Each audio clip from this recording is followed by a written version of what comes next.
Zaliczyłeś kiedyś bankructwo? Ile miesięcznie masz tego przychodu z nieruchomości? A z YouTube'ów ile? Z YouTube'ów czy ze współpracy? Ze współpracy z YouTube'ów, ze wszystkiego. Z tych działań wizerunkowych, powiedzmy, tak to nazwijmy. Ja dzisiaj połączyłem dwie rzeczy. Tak jak już na chłodno, ale to może nie puszczaj tego, ale... Kiedyś i wydałeś nawet płytę, śpiewałeś. Rynek nie docenił tego talentu. Na pewno na eventach stand-up jest. Kto był w Bieszczadach, czy na Mazurach, czy nawet na Wielkiej Integracji wie, że wujek Jakub potrafi te wrotki odpalić. Te nieruchomości sprzed 2 lat zadatkowane po 7-8 wygenerowały dla mnie 1 000 000 euro górki. Nie zawsze ciężką pracą się buduje majątek. Dobry pracownik to nie jest, że on o 8:15 ma pomysł, bo on na kiblu i mówi, ale zrobimy to inaczej, szefie. Robisz bach, bach, bach i masz 500 000 widzów, bożeś komuś podarował 200 000 zeta, ty zaj wtedy i masz tą furę, przecież podarował, nie? No, jest no, wrej przylał. Takie zadanie sobie stawiam teraz, żeby, jeżeli mogę brzydko nazwać, z biednych robić bogatych, obejrzy to 100 000 osób, jedni powiedzą, że dla mnie to jest w ogóle komplement. Ma być prawda, ma być rozwój, ma być spełnianie marzeń, ma być trochę szpanu, bo jeżeli wiesz, no po co my żyjemy, żeby się trochę nie pokazać? Ty się dość mocno otworzyłeś. Chyba za mocno nawet. Cześć. Dzisiejsza rozmowa z Kubą Midelem jest uzupełnieniem wywiadu z najnowszego numeru Strefy Nieruchomości. Dopytaliśmy o parę rzeczy, o które nie zapytaliśmy w wywiadzie do druku, natomiast tam odsłonił bardzo szeroko kulisy swojego życia, swojej marki osobistej, swoich biznesów. Oba materiały są niezależne od siebie, ale jeżeli chcecie mieć pełny obraz Kuby, jakiego do tej pory nie znaliście, połączcie te dwie rzeczy. Ten wywiad zobacz do końca oraz kup najnowszy numer Strefy Nieruchomości w Empiku, InMedio i tutaj gdzieś pod tym linkiem, nie wychodząc z domu. Kanał napędzają Sklep Rentiera, miejsce, gdzie znajdziesz biznesowe książki, prasę, a także kupisz bilety na najciekawsze networkingi w Polsce. Renewi, czyli funkcjonalne projekty, które sprzedają. Maraton Wiwn, największa konferencja dla inwestorów w Polsce. 1000 osób, 9-10 listopada w Warszawie. Przed Państwem Kuba Midel, kiedyś przedsiębiorca, dzisiaj rentier, ale jak sam mówiłeś, w biznesie nie do końca się odnajdujesz i lepiej się odnajdujesz i mówisz, że masz talent nawet do rentierki, bardziej niż do biznesu. Tak mi się wydaje. Witam Was serdecznie. Przedsiębiorca na pewno tak, stety, niestety, no bo żeby coś w Polsce robić, trzeba ZUS płacić, działalność mieć, także tym przedsiębiorcą na pewno jestem, czuję się, ale nie tak jak czułem się kiedyś, że trzeba było budować markę handlową, zatrudniać wiele osób, mieć magazyny, mieć samochody firmowe. No tak, przedsiębiorczość po staremu. Kiedyś dla mnie to była przedsiębiorczość. Dzisiaj uważam, że jestem w połowie rentierem, bo rzeczywiście nieruchomości tak, zyski te pasywne, majątek w nieruchomościach, ale tę przedsiębiorczość uprawiam inaczej. Handluję tak naprawdę swoim czasem. Trochę jak lekarz, trochę jak dentysta, trochę jak malarz. Specjalista, rzemieślnik, robię swoje, wystawiam faktury, więc przedsiębiorca tak, ale malutki, mikroprzedsiębiorca. Ale jeszcze z tymi talentami, wracając do talentów, masz talenty artystyczne, bo kiedyś i wydałeś nawet płytę, śpiewałeś. Rynek nie docenił tego talentu. Ale być może widzowie docenią, bo będzie takie pytanie, a właściwie zadanie nawet. Nie wiem, czy jesteś na to gotów, ale do tego przejdziemy. Najpierw muszę Cię zmiękczyć innymi pytaniami. Tak to się odbywa zazwyczaj w wywiadach. Talenty być może są różne, do klocków Lego, do sportu, ale niestety nie do muzyki, ale jest to wielkie hobby. Aha, ale i stand-up, bo miałeś epizod stand-upowy, zresztą o tym piszemy na okładce, bo Kuba jest bohaterem najnowszej Strefy Nieruchomości numer 26. Mamy tutaj taki obszerny wywiad, robimy trochę suplement tego wywiadu, bo Ty się dość mocno otworzyłeś. Chyba za mocno nawet. No właśnie tak miałem wrażenie później, że w autoryzacji, jak czekałem na odpowiedź, to że zastanawiasz się, czy czegoś nie wyciąć, a Ty po prostu nie miałeś czasu. Nie miałem czasu, powiedziałem, że klepnąłem wszystko. Ja miałem wtedy, cały wywiad z ciekawości też był przeprowadzony w mojej nowej saunie. Ja liczyłem kupiłem nieruchomość w postaci sauny drewnianej. Z oknem, pamiętam jak dziś rozmawialiśmy, ja miałem chyba trudny okres w ogóle, bo się pokłóciłem z samochodami, był ten moment przejściowy. Brzmiałeś okej. Brzmiałem okej, ale to był trudny moment w moim życiu i rzeczywiście otworzyłem się cholernie, stąd ten stand-up.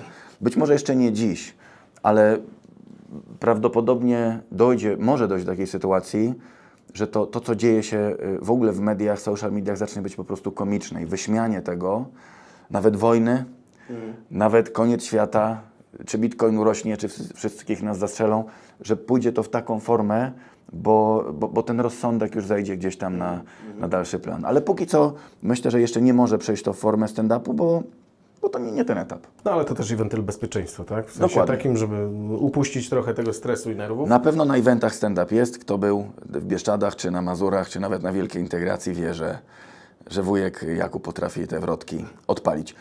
I niestety te wrotki odpaliśmy bardzo, ale jeśli chodzi o biznesy, nieruchomości, finanse w najnowszej strefie. Ja tylko chcę Wam powiedzieć, że ja chcę podziękować strefie, wydawcy, Tobie, Paweł, robicie kawał fajnej pracy. Ze złych wieści minęło już 5 lat, od kiedy miałem możliwość też tutaj być na okładce strefy. Myślałem, że 2 lata.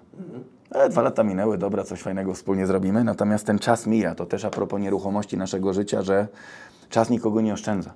Czy masz 2 mieszkania, czy 15, to ten czas leci i widzę zupełnie innego gościa na tej okładce niż był 5 lat temu. To dobrze, że właśnie nawiązujesz do tego, bo właśnie jak przygotowywałem się do tego naszego nagrania, to miałem trochę, Kuba, z Tobą problem, bo tak, bardzo się otworzyłeś w tej gazecie, co doceniam, bo w autoryzacji właśnie nic nie usunąłeś, więc to jest fajne, bo polecieliśmy bardzo szeroko, więc dzisiaj padnie trochę pytań, trochę wyciągniętych z magazynu, bo one muszą się jakby dla kontekstu pojawić, trochę rzeczy, które nie weszły, bo się nie zmieściły, choć i tak daliśmy Ci więcej miejsca niż zazwyczaj, bo fajnie się otworzyłeś, ale też i wpadłem na nowe pytania, więc a ten motyw, o którym powiedziałeś, te 5 lat, to jest ciekawe, jakbyśmy taki punkt odniesienia zrobili do 5 lat wstecz. Co się zmieniło u Ciebie w nieruchomościach może najpierw, później Cię zapytam o Twój charakter. Co Dobrze. w Twoim mentalu się zmieniło? Najpierw może takie twarde Nieruchomości, no myślę, że tutaj tytułowa sprawa. Jestem w ogóle na takim dziwnym etapie, że dzisiaj spłacam kredyt na dom po naszym wywiadzie. Tam dużo nie zostało, z 350 000, ale autentycznie odkryłem coś takiego, że tu nie chodzi o ratę 5 000 miesięcznie, tylko o świadomość, że coś Cię gniecie, że coś musisz zrobić, musisz zapłacić, musisz mieć te pieniądze przygotowane. Ten dom wzrósł na wartości 3 razy czy 4, więc to jest jak gdyby końcóweczka, ale to robię dziś. Wczoraj spłaciłem wszystkie kredyty inwestycyjne. Zostały mi 2 tak naprawdę prywatne kredyty na 2 z 40 kilku tych mieszkań w tej chwili, które już są w portfelu. Co się zmieniło nawet od naszej rozmowy, którą mieliśmy, uwalczone mam wszystkie tak naprawdę remonty mieszkań, które deweloperzy mi dali. Tam, nie wiem, ostatnie 3 kuchnie, jakieś obrazki, jakieś homestagingi. A w porównaniu do tych 5 lat najważniejsza zmiana, po pierwsze w ogóle spojrzenie na kredyty. Kiedyś chciałem je mieć. Chciałem więcej, cisnąłem pod korek, więcej. Dzisiaj jak gdyby odwrotnie, raczej nie, są spłacone i wyszedłem z biur. Mimo, że masz tę poduszkę i to zabezpieczenie finansowe, to kredyty Cię bardziej One teraz zdrożały. gniotą? Ten kredyt był tańszy. Dzisiaj nowy kredyt na 15 lat to jest kredyt inaczej złodziejski, nieuczciwy. Tak w moim przynajmniej biznesowym mniemaniu, że wiesz, rata jest 9 000 złotych czy 8,5, 7,5 to są odsetki. 100 000 rocznie oddajesz za kilka mieszkań cashu, z których nic nie masz, wiesz, tak bardzo drogi jest ten kredyt. Kiedyś był tańszy, 2, możliwość, że nie muszę go mieć, 3, te mieszkania zaczęły, bo też 5 lat temu ciągnęły się kredyty za poprzednie portfel tam 20 mieszkań. Dzisiaj wszystko jest spłacone, więc też takie nowe środki, jak gdyby coś, co było przychodem, dzisiaj jest czystym zyskiem. No i nowość, też teraz sprzedałem część 13 piętra, w zeszłym roku 10 piętro w biurowcu, bo to było poważnym moim przychodem, takim pasywnym. Nie mam biur, nie mam lokali usługowych. Więc... Czemu pozbyłeś się mieszkania? No, cash potrzebne były pieniądze na inwestycje w mieszkania. Niestety nie ma z tej pracy tutaj nauczycielskiej czy eventowej takich zysków, żeby sobie kupować tyle nieruchomości, co kupuję. Wyszedłem ze sweterków, z szycia, to się zmieniło. Ja jeszcze wtedy miałem tą firmę odzieżową. Rajstopy. No, to rajstopy to był jakiś tam epizod śmieszny, ale ciuchy były na poważnie męskie. Czyli nie mam biur, jest czysty portfel nieruchomości tych mieszkań pod wynajem. Nie wiem ile, tak szczerze mówiąc, jak będziesz pytał, to w wywiadzie jest to tam może jakoś bardziej szczegółowo, ale na pewno kilkadziesiąt mieszkań, które sobie pracują, generują miesięcznie fajną kwotę. Myślę, że około 1 000 000 rocznie jest to emerytura, o której marzyłem. Emerytura po pierwsze finansowa, ale przede wszystkim emerytura mentalna. No felgi chociażby wczoraj, tak, jak był wywiad, to jeszcze byłem pokłócony z autami, wczoraj auto dostało prezent. Jest to coś, czego nigdy bym nie zrobił z rozsądku, z chciwości, z ambicji. Zamiast felg lepiej kupić kuchnię, prawda, do mieszkania. To ile kosztowały te felgi? w salonie kosztują za dużo, mi się udało to kupić dużo taniej, ale też nówki. Natomiast... Ile? Co? Ile? No około 300 000. W salonie 90, tam z kołami, więc to absurd, ale po prostu to są wydatki beznadziejne, ale sam sprzedawca i potem jeszcze ludzie, którzy to zakładali, powiedzieli, kiedyś musi przyjść ten czas, żeby zrobić coś po prostu bez sensu. Zrobić coś dla siebie, coś, co Cię cieszy. Coś, co nie ma tak jak skuter wodny, tak? No, ja mam ojca, który jest bardzo racjonalnym facetem, mówi, no i po co Ci ten skuter? Czy Ty tym nie pływasz? Ja mówię, no bardzo dobrze, nie jest do pływania też jest, ale jest do cieszenia, więc to jest nowy etap w życiu, gdzie nie musisz mieć cashu cały czas na inwestycje w firmę i na spłatę zobowiązań finansowych i na nowe inwestycje. Czyli teraz spływaj i zastanawiasz się, na co wydać. Ja wiem, na co To jest wydać. jedyny problem. W sensie taki, w cudzysłowie problem. Wiesz co, chcę wydawać, tak, to też jest poważne pytanie do samego siebie, ale chciałbym inwestować pieniądze w rodzinę, w siebie, w wykształcenie, w sport, w wolny czas. On kosztuje najwięcej. Każda godzina nie w pracy to jest ogromny koszt alternatywny, bo mógłbyś coś zarobić, tak? Dzisiaj, jadąc teraz do Włoch na, nie wiem, 11-12 dni, nie zarobię w pigułę pieniędzy, bo wiesz, to są konsultacje, to są bardzo drogie rzeczy. No, przez to, że nie mam tego czasu, ten czas jest drogi. Coś tam w tej głowie jest, więc firmy chcą za to zapłacić, czy prywatne osoby. No można powiedzieć, że tracę dziennie kilkanaście tysięcy złotych. Ale gniecie Cię Że nie to? robię- Ty czujesz takiego? Właśnie nie. No. Właśnie to jest fajne, że nie. To, co nie zrobię dzisiaj, zrobię za miesiąc. Czy to jest współpraca duża z jakąś firmą w Polsce, za granicą, czy to jest prywaciarz, który chce coś zrobić, czy nawet mieszkanie, z którym mi się nie spieszy tak jak kiedyś. Ja kiedyś odchorowałem remonty w karetce, w szpitalu, bo chciałem szybciej. Bo czeka, termin czeka. Dzisiaj robiłem to rok. Tłumaczę mojemu najbliższemu otoczeniu spokojnie. To mieszkanie będzie pracowało 60 lat, 160 lat. Czy my je oddamy w sierpniu, czy pod koniec września, nic się nie stanie. Najważniejsza jest pizza we Włoszech, żeby Prosecco było zimne, żeby droga była bezpieczna. A czy ta kuchnia będzie 13 sierpnia, czy 20 września, nie ma to znaczenia. Zmieniło się to, że 5 lat temu mieszkania były przed tym wystrzałem. Nie pamiętam już cen, ale to kanał był w tej chwili mój. 3,5 tysiąca złotych, 4 tysiące złotych, to już były drogo było za rynek wtórny w Łodzi. Deweloper sprzedawał po 5,500. Ja powiedziałem, że nigdy tego nie kupię. Dzisiaj te same mieszkania są po 15, po 14 w kolejnych etapach tych samych deweloperów. Przez ostatnie te 3-4 lata, 3 nawet 2,5 roku, ten cały portfel 25-6 mieszkań, który wziąłem, teraz będę oddawał, wskoczyły ceny z 7 na 13. Taka rozmowa, pani dzwoni, tramwajowa Łódź, no musi pan to mieszkanie odebrać. Ja w ogóle nie to, że zapomniałem, ale nie wiedziałem, że to już. Mówię, mam to spłacone, niespłacone. Mówi, ma pan wszystko spłacone, tam się pobierało z konta po chyba 36-7 tysięcy, co nie wiem, co kwartał, czy co ileś. Mówi, niech mi pani powie, po ile ja to kupowałem. Po 9, a mówię, po ile teraz macie? Po 13. Wiesz, 4 koła na 42 metrach, bo ja wziąłem, no fajny taki apartament, centrum, no apartamencik w centrum Łodzi, no to masz lokatę pół bani. Od losu dostajesz 42 razy 4, 170 tysięcy od losu. Teraz jak się to, wiesz, zrobi, no to jest mieszkanie, z którego będzie kapać 2,5 miesięcznie, może 2,700. No to nie jest mało. Moi dziadkowie po całym przepracowanym, kurczę, życiu, ciężko, mają podobną emeryturę niż ja z jednego mieszkania w centrum Łodzi. Jest to szczęśliwe dla mnie, ale żenujące dla ludzi, którzy to społeczeństwo tworzą, zarządzają. Dla polityków, dla, nie wiem, dla systemu, dla nauczycieli, że doprowadzają do takiej sytuacji. Co trzeba by zmienić? Mindset. Trzeba zmienić mindset. Ale żeby wszyscy stali się przedsiębiorcami? Oczywiście. Każdy, nawet jak ktoś, kurczę, robi prosty zawód typu, chociaż to nie jest prosty, sprzątanie dzisiaj nie jest proste, ale czy sprząta pomieszczenia, czy nie wiem, psy na spacer wyprowadza, czy kurczę jakieś robi prosty zawód, to on też jest przedsiębiorcą, on sprzedaje każdą swoją godzinę, musi to zrobić mądrze i patrzeć 3 razy na swoją złotówkę, zanim ją głupio wyda, żeby ją w miarę mądrze zainwestował. Nie, i to ta moja emerytura jest abstrakcyjna, bo ja byłem wariatem biznesowym, po prostu kochałem pracować, lubiłem zarabiać, wiedziałem, że trzeba oszczędzać, miałem dużego farta, że trafiłem w te nieruchomości wtedy najpierw źle, potem 2013-2014, po prostu taniej kupiłem, nie wiem, że taniej kupuję. Wziąłem te kredyty, pokupowałem tych mieszkań ileś, miałem farta.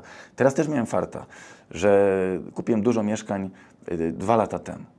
Nikt nie wiedział, że to aż tyle huknie. Jakbyśmy wiedzieli, to też bym się zapożyczył bardziej, wziął tego być może więcej, chociaż już więcej mi banki nie dały.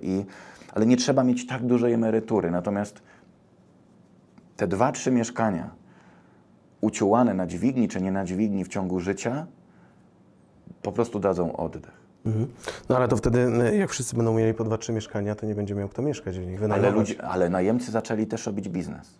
Bycie najemcą jest też niezłym biznesem. Nawet można mieć swój majątek w mieszkaniach, ale też wynajmować większe mieszkanie. Więc uważam, że powinniśmy jako obywatele dzisiaj wydymać system szeroko pojęty. Ja nie mówię o antysystemowości, podobno jakimś pejoratywnym czy dziwnym ujęciu. Mówię o wyjściu poza schemat. Uważam, że powinniśmy ominąć system czy schemat i powinniśmy ominąć bank. I lepiej, jeżeli najemca płaci 2000 prywaciarzowi, bo ten prywaciarz wyda dalej te pieniądze na przedszkole, na felgi, na wulkanizację, przebije te opony, wyda na stacji benzynowej, wyda te pieniądze. Natomiast bank jest instytucją dziwną. Przez to, że ten bank jest taki jesteśmy więźniami, więc najemca dzisiaj nie będzie miał źle. Być może jeszcze, o czym też myślę, niektórzy nie chcą tego majątku kumulować. Albo dzisiaj jesteśmy w takiej sytuacji, że ceny są horrendalnie drogie. Jeżeli teraz ktoś ma się zabijać przez 25 lat, żeby mieć kawalerkę w Warszawie na wynajem w wieku 73 lat, być może jest to bzdurna strategia. Być może dzisiaj trzeba być rentierem mentalnie. Powiedzieć sobie, że nigdy nie będę miał majątku, prawda? Więc to też nie chciałbym, żeby ten wywiad był reklamą nieruchomości, bo strefy nieruchomości, tak, to warto przeczytać. Ale czy dzisiaj rzucać się bez pieniędzy na drogie mieszkania, myśląc o wolności finansowej pod palmami za 15 lat, byłbym ostrożny. Nie ten czas. Nie ten czas. Na pewno stopa zwrotu jest dużo gorsza. 5 lat temu, ja mówię, mam 10%. Dzisiaj będę miał 7-8. Ktoś to kupi dzisiaj, będzie miał 5. Za 10 lat, jak być może jeszcze tutaj będę na okładce, może za 5 lat, stopa będzie 3. Ja i tak będę kochał nieruchomości, ale mentalnie trzeba będzie wiedzieć, że tę drogę przejdzie się inaczej. Ale teraz na plus ludzi, którzy zaczynają dziś. Dzisiaj kasę załatwia się, można zarobić łatwiej.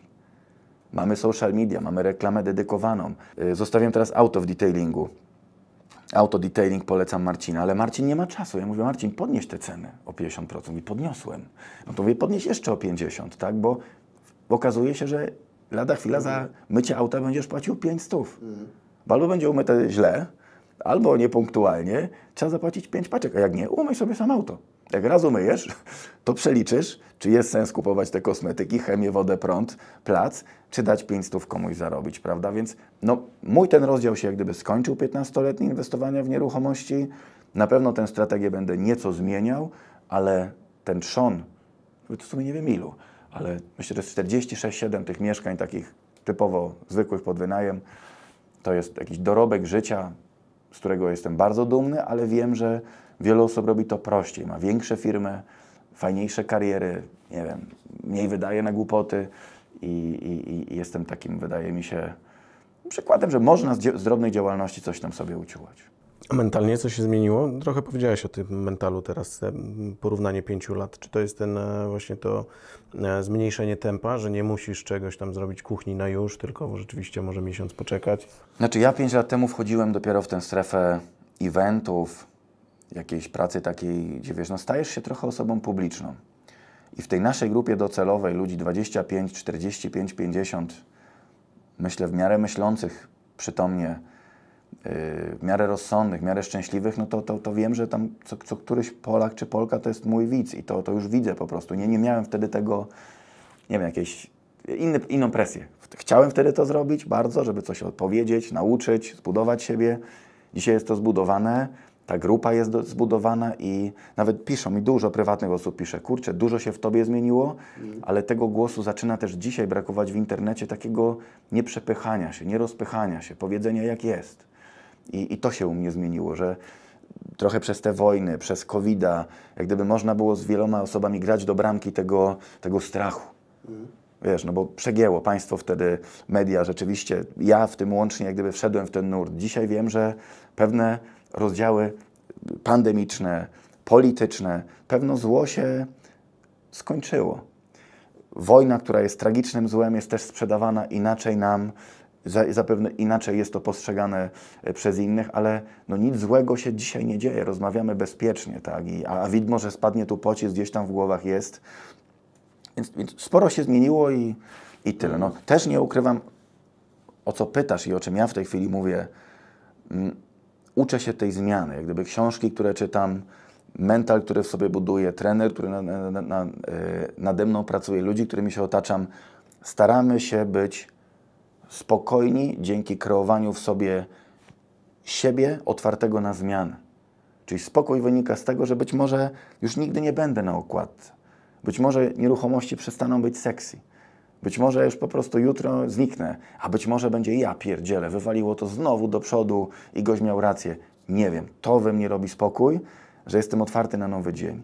Najbardziej człowiek był zatwardziały, to może być przestroga dla was, jak ubzdurałem sobie, że ja z biur będę żył całe życie. Biura, biura, biura, biura. Nagle nie masz mody na biura. I biura sprzedałeś, tak? Tak. I to nie, ja nie wiem, to było ode mnie niezależne. Po prostu nie masz na to popytu. Cena jest mała. Majątek duży, trzeba to sprzedać. Dobra, a ten spokój też nie wynika z tego, że masz właśnie to zabezpieczenie finansowe? Na 100%. Bo na 100%. Mówimy o tym spokoju, a no dużo ludzi, wiele osób goni jednak i stąd wynika ten stres, frustracja. Tak, frustracja. Ja myślę, Więc że... jak wtedy znaleźć ten spokój właśnie? Ja Jeżeli napisałem, gonisz, tak. jeszcze nie dogoniłeś, jesteś cały czas w biegu, a wszyscy ci mówią wyluzuj, uspokój się. Ale są dwa rodzaje biegu. Ja mam ADHD, jak większość ludzi, tak jak ty masz ADHD, kolega ma ADHD, nikt normalny nie siedzi w pracy, przynajmniej takiej dziwnej, że nie wiesz, co zrobisz jutro, bo to jest ADHD. Chcesz różne zadania, różne artykuły itd. I czym innym jest bieganie, pracowanie w różnych branżach, co często jest postrzegane, że ktoś jest niespokojny, a czasem ktoś jest na poczcie. Wydaje mi się, że ma w miarę stabilną pracę, 9, 17, swoje obowiązki, ale w środku jest totalnie rozwalony. Więc to też czasem publika nie rozumie tego, że gość wychodzi z samolotu, tu jest na rowerze, tu biegnie, tu kupuje, tu sprzedaje, w środku jest spokój, a drugi jeździ autobusem i jest po prostu wściekły w środku. Więc frustracja wynika z pewnej niemocy. System robi wszystko, żebyśmy byli rozpieprzeni psychicznie. Wszystko. Bo te finanse Czemu? tak naprawdę jest psychika.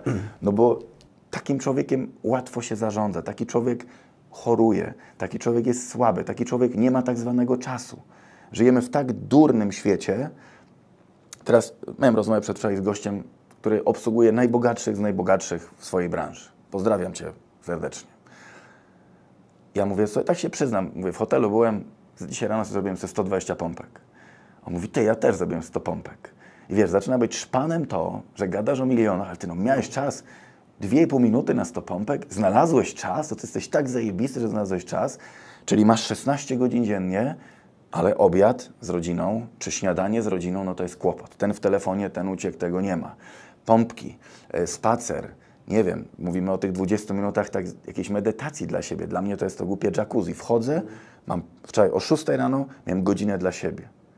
A często frustracja wynika z tego, że ktoś na wkurwie wstaje, na wkurwie idzie spać, bo goni i są dwa rodzaje gonitwy. Ktoś finansowo nie domaga, czyli zarabia 7 000, chce żyć ponad, no i ma wkurw, bo roboty dodatkowe, bo tego, bo tam, bo Stasiek kupił, tamten sprzedał, bo trzeba bardziej. Drugi wkurw, masz 2-3 firmy, budujesz 4. No bo jeszcze nie umarłeś, pompki poczekają, jest kasa, byłem takim głupkiem, więc wiem, masz 15 rodzajów aktywów, ale budujesz 16. Przychodzi moment,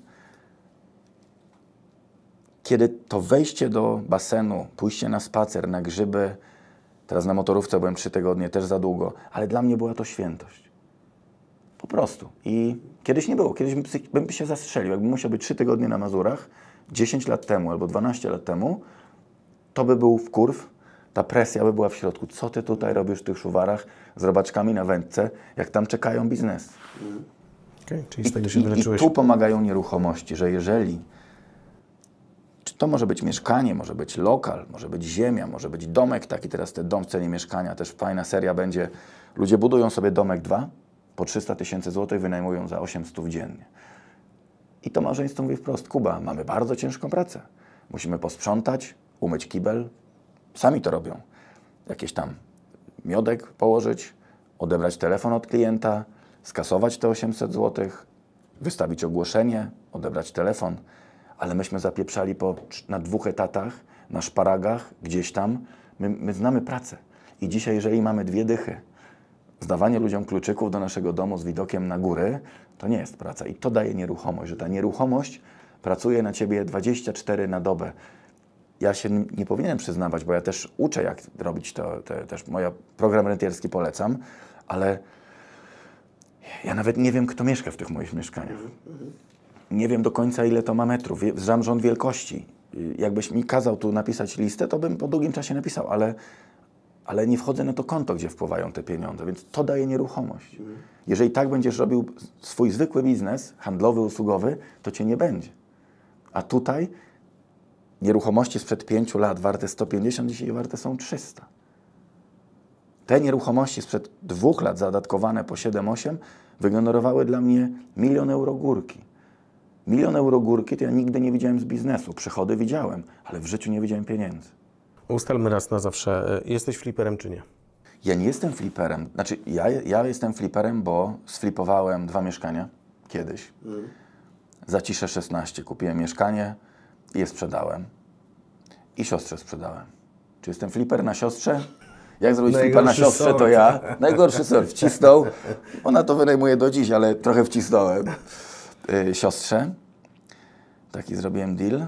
No i jedno mieszkanie kupiłem dość niedrogo. Wprowadzili się ludzie innej narodowości. No i mi zniszczyli to mieszkanie po prostu. I tak mówię, kurde, trzeba to odświeżyć. I sprzedałem, bo chciałem kupić fajne auto. I sobie kupiłem auto. No i to były 2 flipy. Natomiast nie flipuję dlatego, że to nie ma sensu. Po prostu, jeżeli ktoś się dorabia i traktuje to jako biznes, to fliperstwo jest super. Kupić tanio, sprzedać drogo.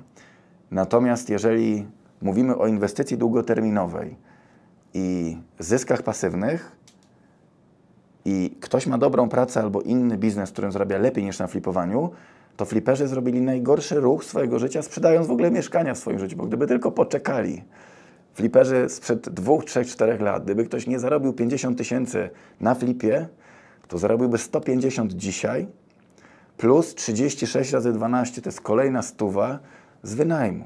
I ja zrobiłem ten numer i chylę czoła fliperom, bo to jest ciężka praca. Ja myślę, że od fliperów chętnie kupowałbym, bo ktoś musi to mieszkanie wynaleźć, kupić, zrobić i... Natomiast nie ma to znamion inwestycji długoterminowej, tylko ciężkiej pracy. I ktoś, kto nie wie, jak ciężko się robi... Wojtek nawet też pokazuje, kurczę, że to jest proste, ale on ma załogę. On ma ludzi, ma ogromne doświadczenie, wie, jak to robić. Ma też w naszej branży ludzie do nas dzwonią. Masz spod lady to, tamto, siamto. Ale jak ktoś to robi metodą gospodarczą, to jest dużo pracy. Chyba że jest młody, ambitny i lubi, ale ten flipping... I od zawsze się z tym, nawet z Wojtkiem nie zgadzałem, że ja nawet w czasach, jak były tanie nieruchomości, mniej opłacalne i flipy i że to jest strategia, po prostu uważam, gorsza. W długim terminie kumulowanie majątku, wzrost wartości majątku, przychód pasywny z najmu, brak czynnika ludzkiego i możliwość zrobienia tego na dźwigni, tylko inaczej niż do tej pory, to wygrywa z flipowaniem. No tak, tylko że flipowanie pozwala Ci pomnożyć tu i teraz w szybszym terminie. No ale to trzeba robić, tylko że też dużo się gada o flipowaniu. Fliperzy zawodowi, myślę, że też zrozumieją mnie, powiedzą, Kuba, fajnie, ale my robimy ten kapitał szybciej, czyli danym kapitałem rzędu, nie wiem, 1 000 000 złotych, 2, mamy dużo lepszą stopę zwrotu niż Twoje 7%, plus drugie 7 czy 10 moje ze wzrostu wartości, więc też bym polemizował. Oni po prostu uprawiają biznes. To jest inwestycja krótkoterminowa, to jest spekulacja. To jest to, co na Bitcoinie. Jeden kupuje Bitcoina i trzyma 10 lat, bo wierzy w tę strategię, chociaż też uważam, jest tam dużo więcej wiary niż rozsądku, ale wierzy. Drugi patrzy, ile to zdrożało, ile nie zdrożało. Odróżnijmy inwestowanie od spekulacji. Inwestycja krótkoterminowa, długoterminowa i to jedno jest pracą i zawodem, mówię tu o krótkich terminach, drugie jest tak zwaną inwestycją. Bo mówisz, że chylisz czoła przed fliperami. To jest ciężka praca. Kogo najbardziej cenisz ze środowiska? Wszystkich tych chłopaków, no. Ja tak jak z Wojtkiem miałem kosę, ze wszystkimi miałem kosę, bo ja lubię mieć kosę, bo jestem trudny i całowanie się po pupci, no to nikomu nie służy, tak. Trzeba, uważam, gdzieś jak w sporcie, szanować kogoś za to, że chce ci spuścić w pierdy. I to miałem z Siwcem Danielem, z Filipem Kowarskim, z Wojtkiem. Mało tego, no ta ich strategia lepiej się sprzedaje, jeśli chodzi o kursy, książki, wizje. No kup za 100, sprzedaj za 150, to jest zajebiste. Midel mówi kup za 100 i miej 1000 miesięcznie, no to biedak.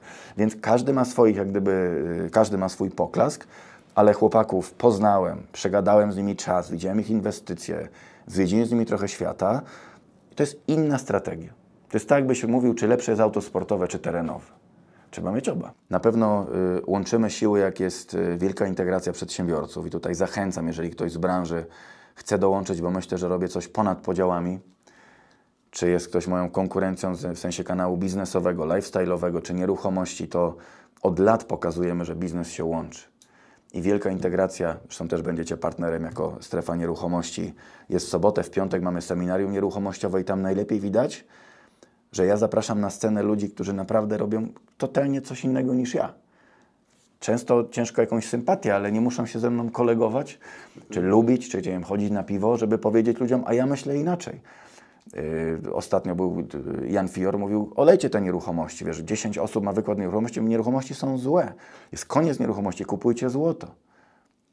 Dał ludziom do myślenia, tak? No niestety nie miał racji, poszło to wszystko do góry, ale sam głos, że ktoś mówi inaczej, czemu nie? Więc w tej branży akurat jest fajnie, to nie jest coś jak show business, gdzie tam podobno się mało kto lubi. Często ludzie udają kogoś, kim nie są. I to też wiele teraz przez tę współpracę z telewizją czy na socialach wiem, że często maska, którą ktoś nosi, to jest tylko maska, nie ma nic jak gdyby za. W nieruchomości wchodzą ludzie, którzy raczej mają te nieruchomości albo nimi handlują. I nawet jeżeli są to biura gdzieś sprzedaży, czy ktoś, nie wiem, czy teraz do Dubaju lecę, czy do Hiszpanii, no to ktoś chociaż mówi o czymś, co widzi. A wiesz, gadać to można wszystko, że ktoś nie, to tam był tutaj, był tam, czy grał w jakimś filmie, ale grał tam 1,5 sekundy. No, w nieruchomościach raczej ten świat jest, czy ludzie, których dobieram, wydaje mi się, że w 95% są po prostu prawdziwi. Gdzie jest opowieść i gdzie jest bajka? Bajka jest, moi drodzy, w tym, że nie jest to takie łatwe. Fajnie się wywiad, ja teraz też 15 lat, tutaj ładne zdjęcie, wszystko, ale nikt nie wie, ile ja w tym mieszkaniu, ile to kosztowało mnie nerwów i stresu, kupienie 16 mieszkań. Wiesz, to są ogromne kwoty dla małego przedsiębiorcy, dla ciułacza, który ma dzieciaki, rodzinę, niespecjalnie też nie wiem, no, nie poszedł taką stroną, że tylko pieniądze, to jest ogromne obciążenie dla rodziny. Powiedzieć, Johnie, słuchaj, teraz mamy projekt na 15 milionów na 30 mieszkań. Przez parę lat, wiesz, I tu w tej opowieści nie jest to takie łatwe, jak my to często przedstawiamy, że bach, tu macie 300 kupione, zrożało 100, masz 2 miesięcznie, jadę na wakacje, bo tak można mnie postrzegać. Ta rolka trwa 30 sekund, a pozostałe ileś godzin z ekipami.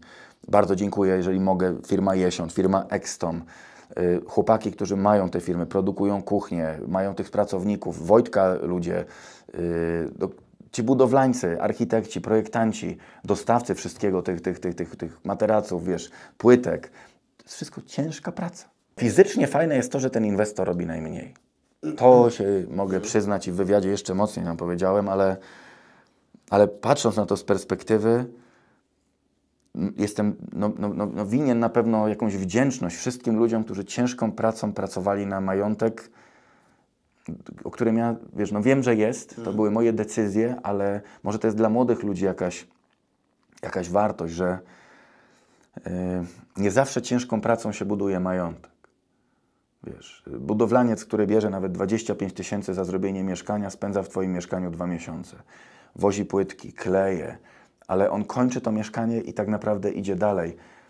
Ja nie pracuję na pewno 1/100 tego, co on, a na mnie później to mieszkanko gdzieś tam będzie pracowało. Prawdopodobnie jest z biznesem. No, właściciel zakłada biznes, jest pieczątka, spółka z o.o., fajnie, jest jakiś prezes, buduje tą firmę, ale nie on w niej pracuje. I to jest straszne w tym kapitalizmie, że nie ilość włożonej pracy w dany projekt, tylko tak naprawdę decyzja lepsza, gorsza robi Ci pieniądze, a nie Twoja robota. A szkoła uczy nas inaczej. Pracuj długo, pracuj ciężko, a nie pracuj mądrze. No i to niestety u mnie jest podobne. Nawet jest mi trochę wstyd. Jeżeli miał to podsumować, to jest mi trochę wstyd, że wiem, że duża część społeczeństwa wkłada dużo więcej jak gdyby pracy fizycznej, psychicznej w zawód, którego się po prostu nie docenia. Okej, ale a jak to wyrównać? Na pewno ja bym dał tą kwotę zwolnioną od podatku, czyli te pierwsze na przykład 100 000 złotych jest Twoje. Wszystko powyżej płacisz 19%, ale pierwszą stówę zarób, nie wtrącamy się. Ten ZUS bym do minimum ograniczył, żeby każdy pracownik był tak naprawdę biznesmenem. Cokolwiek nie robisz, czy jesteś drogim dentystą, czy nie wiem, niedrogą gosposią, masz wystawić fakturkę, nie wiem, 30, 50, 100 zł za godzinę swojej pracy, żeby uczyć tej przedsiębiorczości. Mam wrażenie, że jedną z najgorszych umów na świecie jest ta umowa o pracę, która zwodzi jedną i drugą stronę. Usypia tak naprawdę pracodawcę i pracownika i jest obciążona ogromnym obwarowaniem podatkowym w postaci ZUS-u, podatków, wszystkiego i tą głupotą 8, 16. A dobry pracownik to nie jest, że on o 8:15 ma pomysł. Bo on sra na kiblu i mówi, zrobimy to inaczej, szefie. To jest dobry pracownik, a nie pracownik, który rano pisze, że on przyszedł. I ma kolorowe piątki i dzisiaj jest w kolorowym piątku i są urodziny kierowniczki. To nie jest dobry pracownik. Ja bym wymuszał przedsiębiorczość na młodych ludziach. Powiem Wam prostą rzecz. Dzieci staram się jakoś tam wychować. Idzie to średnio. Takie zadanie. Dużo mi dało do myślenia. Syn lat 12, 12 lat córka, syn lat 8. Jesteśmy na tych Mazurach i dzieciaki zadanie mają, biznesowe. Nie macie kasy? Dostajecie 12 zł dziennie. To nie w kij pierdział, to jest 12 zeta, to jest sporo. Chociaż to wszystko jest drogie, no ale 12 zeta. I mówię tak, macie 21 dni. Po 21 dniach daję Wam dwukrotność kwoty, którą zaoszczędzicie. Młody przepieprzył wszystko. Co miał 12 zł? Leciał do tych lody, albo to takie, co schodzi ten, łapie tego misia, to oszukany oczywiście, wygrał jednego misia, ale myślę, że nie było warto. Przewalił wszystko, miał wynik 0. Mówię, ja dam Ci 2 razy więcej niż zaoszczędziłeś, czyli 0 dostaniesz. 12 razy 21, nie przeliczę teraz, ale ile? 250 zł, 260, coś takiego. Ona zaoszczędziła 400 zł. Ja mówię, coś mi się nie zgadza w tych obliczeniach. Tu jakiś konkurs, tu jakieś coś, tu przyjechał dziadek, dał jej 5 dych i ma 800 zł. W ciągu 2 tygodni genetycznie te same dwie osoby, od tego samego ojca, na tych samych zasadach. Jeden ma 0, drugi 800. I teraz dużo mi to dało, jeśli chodzi o społeczeństwo, że ta jedna osoba ma firmę 30 lat, dorabia się domu, mieszkania w Sopocie, jakieś oszczędności, jakieś akcje, jakieś czegoś, jeździ fajniejszym autem. Druga osoba prowadzi firmę 40 lat, kończy z długami, kończy z jakimś alkoholem, kończy sfrustrowana z rozwodem, pokłócona ze światem. No trzeba, wybaczam tylko synowi dlatego, że ma 8 lat i ma prawo popełniać te błędy. Jakby miał 12, miałby, jak powiedzieć inaczej, miałby długą rozmowę z tatą, że zrobił źle. Ja uczę te dzieciaki, że jedna i druga zrobiła źle. Połowę wydać, połowę oszczędzić. Bo trzeba umieć też pieniądze wydać. Samo 800 zł nie robi żadnej przyjemności. Po co te 800 zł? Trzeba a co jeszcze głupszego? Ona to wyda na jakiś ekskluzywny kosmetyk czy coś, bo tak ogląda social media, więc ta pobudka tej oszczędności jest też bzdurna. Uważam, że trzeba umieć kasę i wydać, i zaoszczędzić. Jest ogromny hejt, który mam w dupie, bo nie czytam tego, ale wiem, że ludzie się frustrują, że jak ten gość śmie komuś mówić, żeby on połowę zarabia, połowę oszczędzał. Ja oszczędzałem zawsze 90%. Potrafiłem naprawdę, długo nie jadłem w restauracjach, oszczędzałem szmal. Wyjeżdżałem jako handlowiec, spałem w najgorszym pensjonacie, kupowałem sobie jedzenie w markecie, jadłem je w pokoju. Dopiero od ilość tych lat zacząłem korzystać z tego życia, ale nawet nie chodziło się do restauracji. Nie miałem fajnego auta, może tą Z4, ale ta Zetka no to już ma 21 lat i to też była jakaś fana, jak te felgi. Głupota przy pracy, ale większość szmalu szło w firmę i w oszczędności. I teraz jeżeli ktoś zarabia 7 000 złotych, niech spróbuje pożyć za 3. Tylko po to, żeby postarał się zarobić drugie 7. I żył za 7. Myślę, że żyjemy ponad stan i nie ma kasy na oszczędność. Ale dlaczego córkę bym troszeczkę zganił? Bo nie jest sztuką mieć tylko cash. I bolem jest to, że jak z 800 zrobić 1600, a z 1600 10 000. Żeby mieć, żeby tego. To jest też iluzja pieniądza, którego nie wydasz, który ma potencjalną wartość, ale zupełnie niewykorzystaną i w ten błąd wbijają się moi bogatsi koledzy, którzy mają 100 milionów przychodu, 40 milionów przychodu. Na nartach byłeś? No wiesz, na narty za rok. Tak, często widzę kumulację majątku, a ludzie, którzy mogliby mieć samolot na własność, nawet nie skoczą ze spadochronu. Na przykład. Ja to widzę po moich eventach. Mój event na przykład teraz myślę, że to będzie albo pożegnalny, albo finałowy. 10. edycja Bieszczad. Dostaję 2 sygnały. Event kosztuje, nie wiem, 5000 zł. Na 4 dni. Żarcie, ośrodek, muzyka, wszystko. Szkolenia, wszystko. Ludzie nie przyjeżdżają, ci co nie mają, bo nie mają kasy. Gdzie masz 100 kontaktów do właścicieli fabryk, projektantów, rentierów, biznesmenów, sportowców, kurwa, wszystkich. Nie mają cashu i rozumiem, bo to jest duży wydatek. A bogaci ludzie nie przyjeżdżają, bo nie mają czasu. Mówią, 3 noce, 4 dni, jak ja mam jechać 300 kilometrów, żeby tam po coś posłuchać, parę kontaktów, szkoda mi czasu, więc albo masz czas, albo masz pieniądze. Uważam, że trzeba tak w życiu kombinować, a jesteśmy dobrzy jako kombinatorzy, żeby postarać się mieć jedno i drugie. A żeby mieć jedno i drugie, ortodoksji nie będzie ani tu, ani tu. Jeżeli chcesz mieć cały dzień dla siebie i być hipisem XXI wieku, to będziesz biedakiem finansowym, bo chyba że masz jakąś bogatą babcię albo rodziców.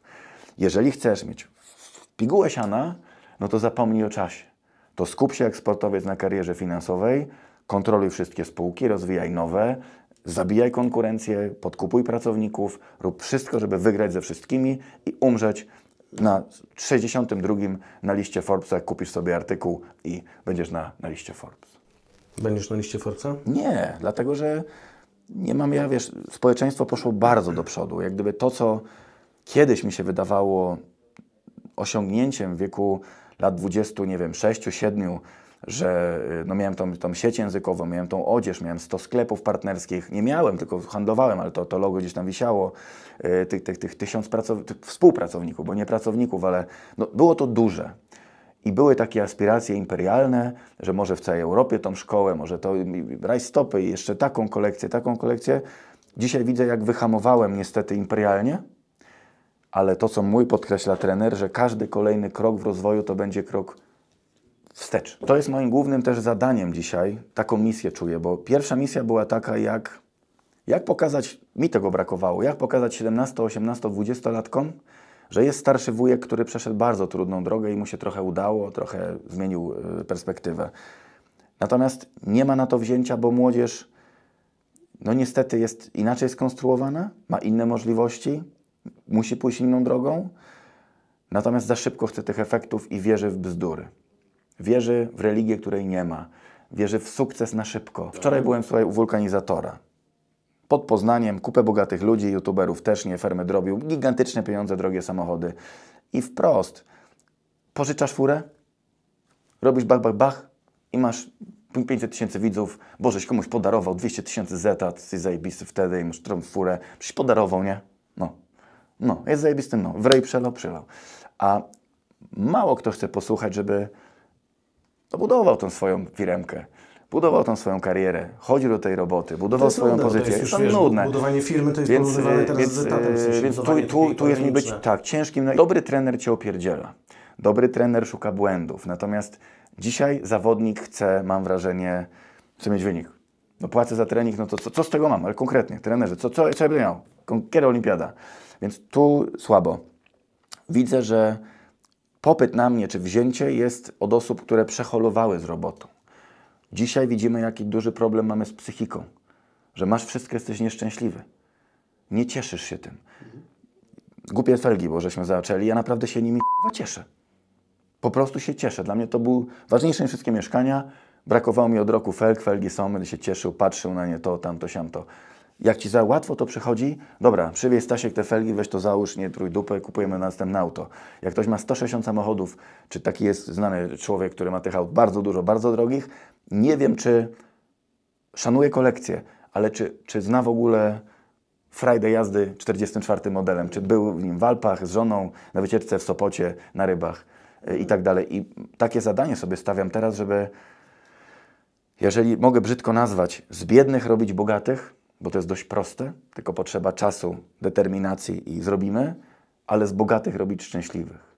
że jeżeli już czujesz, że odrobinę tego szmalu jest pozycja, jest ta 30, 40, 50 na karku, to zacznij odcinać te kupony, niezależnie czy masz wielkie fabryki, czy masz 2 kawalerki, czy 20, czy masz monet kilo, czy 100 milionów monet, żeby ten mindset zmieniać i tyle. No i tu patrzę sobie na pewno w lustro i mówię, chłopie, no chociaż wierzysz sobie, bo to jest też czasem fajne, że dupę dałem na wiele decyzji było złych, biznesowych, samochodowych, jachtowych, mazurskich. Te Mazury też na wywiadzie piękne. Po 3 tygodniach powiedziałem, że już prawdopodobnie ostatni raz tak długo. Trzeba jechać do Chorwacji, nad Gardę, na Karaiby. Po co tam siedzieć 3 tygodnie? Więc też już się zmieniłem przez te 3 tygodnie po Mazurach. Ale staram się wierzyć w to, co myślę i robić to, w co wierzę. A wcześniej sobie nie wierzyłeś? Nie. Sprawdzałem cały czas. Teraz też sprawdzam.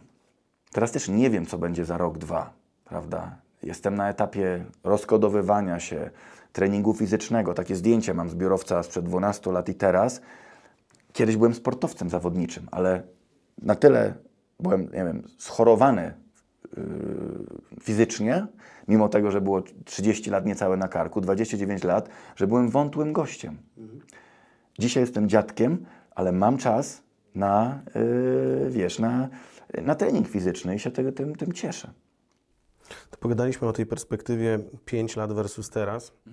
Powiedz mi, za 2 lata, gdzie się widzisz? Jaki masz plan na siebie przez te 2 lata? Mówiłeś, że to się może za rok zmienić, ale czy masz w głowie coś takiego, że dwuletni mam. Że na przykład większa liczba, nie wiem, subskrybentów na YouTubie, jakiś biznes być może założysz, a może więcej mieszkań? Na pewno skręcam w kierunku takim, żeby inwestować w mieszkania na krótki termin.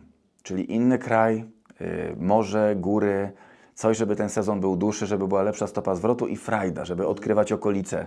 Teraz byłem w Tatrach, tam myślę, że... Tam, gdzie pojedziesz, tam chcesz mieć mieszkanie. Na przykład, gdziekolwiek pojedziesz na wakacje, to nie gdziekolwiek, nie właśnie nie gdziekolwiek, ale są, tak jak dzwonią do mnie teraz firmy, czy kuszą tym Dubajem, czy ta Gruzja, to się klei. Tam, gdzie mi się opowieść nie klei, nie wiem, jak będzie z Hiszpanią, bo dużo ludzi mówi, że to już jest za późno. Więc pojadę, zobaczę i tak dalej, ale byłem nad morzem powęszyłem teraz w Tatrach. Jak zaczyna mi się to kleić, drugi raz byłem teraz w Tatrach z programem Dom w cenie mieszkania 5 dni. Te Tatry nie w Zakopanem na Krupówkach są piękne, ja o nich zapomniałem. Są działki, gdzie widzisz wszystkie tatrzańskie szczyty. Przepraszam, jeżeli tam któregoś nie widać w tej panoramie, ale widziałem wszystkie, tam jest pięknie, to pachnie. Dlaczego tam nie zainwestować i dzięki mojej pracy nawet nie promować tego regionu? Tak? Zamiast do Tunezji, Turcji, Egiptu, pojedźmy sobie raz w roku pokazać dzieciom Bieszczady, czy pokażmy Mazury, czy pokażmy Kujawy. Więc myślę, że tu w nieruchomościach, a pomysł na siebie, chcę po prostu, żeby moje życie po prostu było firmą. To są współprace. Żeby ktoś Ci płacił za życie. Troszkę tak. Marzy mi się teraz taki kontrakt, żebym musiał zawodowo jechać na drugi koniec świata i pokazać, co tam jest. Albo czy ten hotel jest fajny, czy nie fajny. I komfort, który mam, to jest mówienie prawdy. Jak coś będzie to ja powiem. Czyli chciałbyś być że takim influencerem? Tak, chciałbym być zawodowym, mainstreamowym? mainstreamowym influencerem, który pokazuje, jak fajnie żyć po 40. Bo jak fajnie żyć, jak się ma 20 lat, to nie wiem. Pod warunkiem, że pozapieprzasz do tej 40 i sobie zbudujesz... Niekoniecznie. Ja uważam, że nie trzeba przejść tak traumatycznej drogi, żeby dzisiaj kupić opony po 1000 zł. Naprawdę, można mieć dobrą pracę w korpo i też mieć pieniądze i nie trzeba tych opon kupować, można auto wypożyczyć, ale można tego życia pokosztować.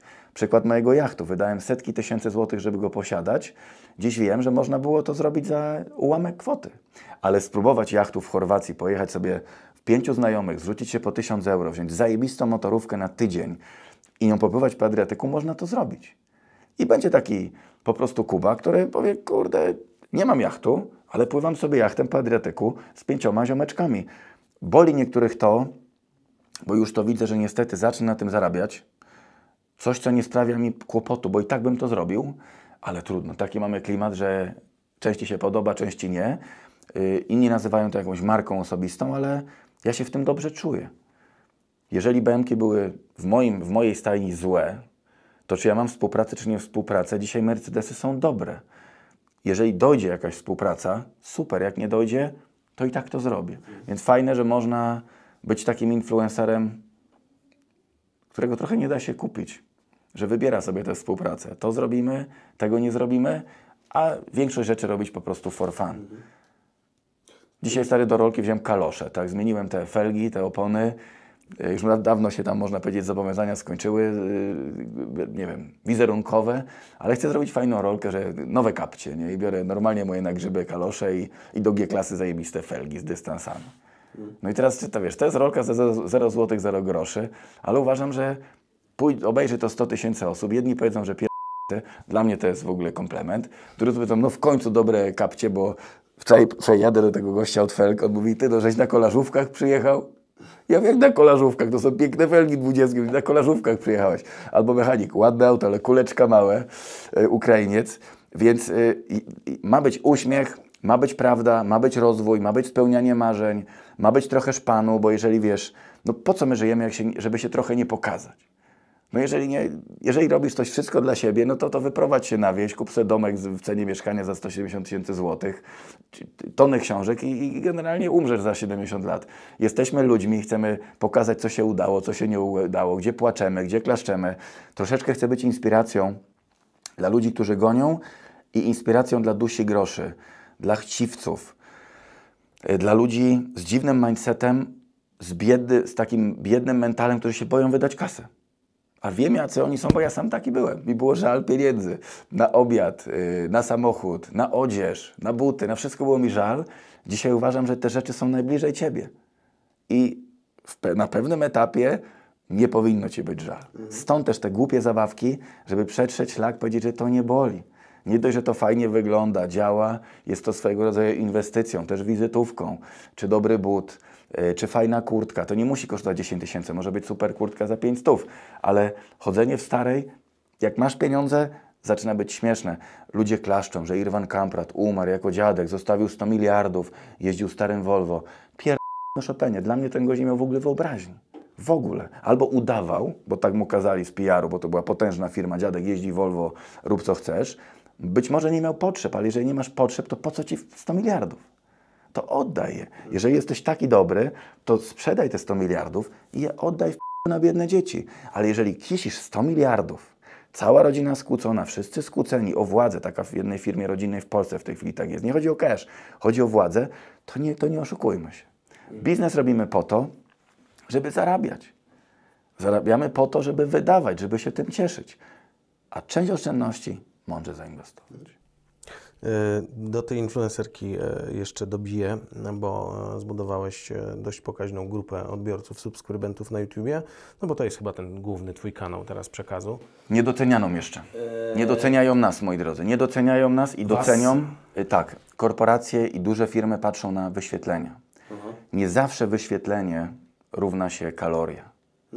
Ilość no i właśnie, jakość. To też chciałem zapytać się, tak. Jak ty traktujesz tę bazę? Czy to są bliskie tobie osoby? Czy mentalnie czujesz, tak. Mentalnie czujesz, tak. że to jest ten taki kaloryczny twój odbiorca? Bardzo, tak. Zrobimy kawał dobrej roboty. Będziemy kupować, sprzedawać, uważać, motywować Nie się. subskrybentów. Też, subskrybent to jest to samo. Subskrybent, followers, coś, kto to mniej więcej śledzi. Ale mówię, że nie kupować ich. No nie kupię, nie. Warto zapłacić dzisiaj, jeżeli masz jakąś współpracę. Ona jest organicznie ścinana przez, nie wiem, YouTube'a i uważam, że warto dokupić sobie, to są groszowe sprawy, troszkę wyświetleń. Nie dla mnie, bo ja tego nie potrzebuję, ale jeżeli masz firmę, którą chcesz pokazać, po prostu trzeba powalczyć z algorytmami. Oni chcą pieniędzy, ale u mnie w 100% można powiedzieć, nie wiem, zasięgi, czy historia, czy właśnie odbiorca jest organiczny. Jeżeli ktoś nie chce, wiesz, to jest 6 lat. To są setki produkcji po 30-40 minut. Jeżeli ktoś z tobą jest tyle czasu, to nie jest widz kupiony za 3 zł. Tylko on czerpie. Ostatnio w Białce przeżyłem historię. Czy mogę zdjęcie? Jeb zdjęcie. Podchodzi facet, wysoki, rosły, mówi, stary, zmieniłem życie, nie? Po prostu poukładałeś mi w głowie. Ja mówię, czy pogadam, nic nie zrobiłem, coś tam pokazałem. Piona. Podchodzi ktoś dalej, ja też chcę fotę, kurde, dobra robota. Nie ma na to faktury. Dostajesz takie pieniądze. Teraz nagrywaliśmy odcinek też Dąbce Mieszkania. Była żona, facet i ja. Ja czułem taką wdzięczność, że ten gość mnie uczciwie kilkukrotnie chciał się po prostu przytulić. Że czuł inspirację. To nie jest, że cześć, kurde, cześć, zróbmy fotę, cześć, jesteś, kurde, fajne. Nikt nie mówi o żadnych G-klasach, o żadnych majątkach, tylko mówi o mindsetie. że coś tak mam wrażenie, że coś proponujemy jako influencerzy z pewnej grupy, co nie tyka tylko pieniędzy.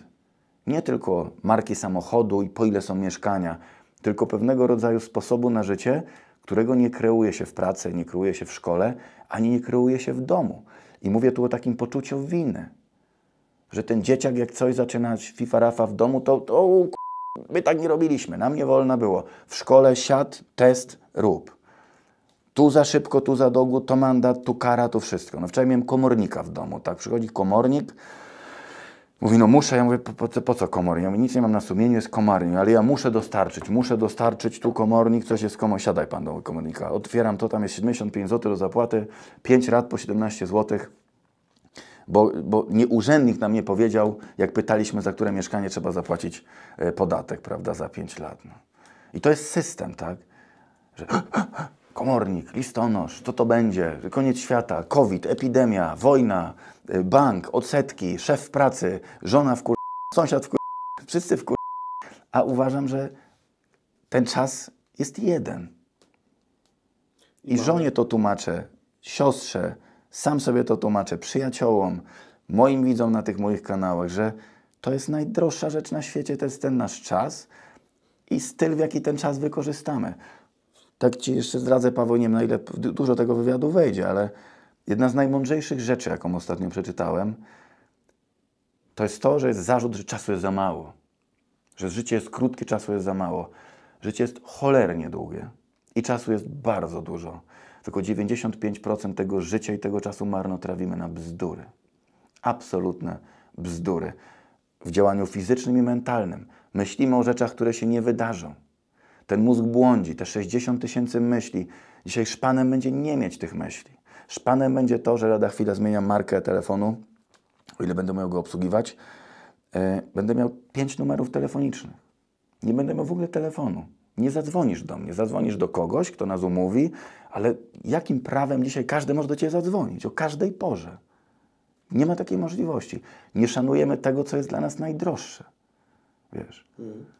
Komornik, żeby Ci przyjeżdżał przed śniadaniem, niech zapyta, czy może, czy ja jestem, niech poczeka, niech zostawi.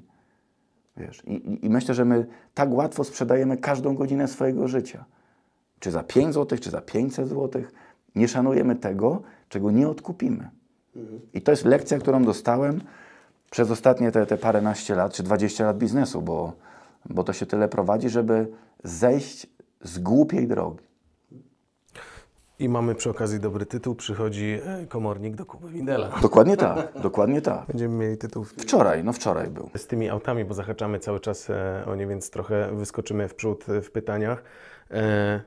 Rozumiem, że nie sprzedałeś, bo uśmiecha Ci się twarz, a jak opowiadasz o tym... Ja byłem opokucony, to bo też Wam w powiem. wywiadzie rozmawiamy, wywiad się odbył około... Auta były 3 wystawione, tygodnie temu. tak. Tak, to jeszcze wtedy byłeś na etapie, Auta, że sprzedajesz. auta były wystawione, no bo to Ani też... na grzyby, ani do sklepu. Już Ci mówię, jaka jest sytuacja. Najuczciwiej taka była historia. Pojechałem na program żony autem. Prostym autem, mały silnik 2-litrowy. Nie wiem, jadę i widzę, że to auto jest tańsze, cichsze, mało pali, jest ładniejsze, wszystko działa. Mówię do żony, co ja głupi narobiłem. Kupiłem sobie 2 niewygodne auta, twarde i tak dalej. No i wystawiłem do sprzedaży. Ale jest coś jak emocje, że no nie wiem jak to powiedzieć. No. Jak konie na przykład. Jeden koń jest posłuszny, mułowaty, wszystko zrobi co każe i masz trochę dzikiego, który nie zawsze pojedzie jak chcesz, ale jak już pojedzie, to pojedzie. No i mi się tak... I przyjechali wczoraj ludzie kupić w ogóle to auto. To jest żenujące. Przepraszam w ogóle Państwa. Przyjechali po to sportowe auto. Przyjeżdża handlowiec, który tam to wszystko wystawił. Nie negocjują kwoty. Mówią, bardzo dobra kwota, bardzo dobre auto, bierzemy, nie? Ja mówię, no dobra, ale ja nie sprzedaję, nie?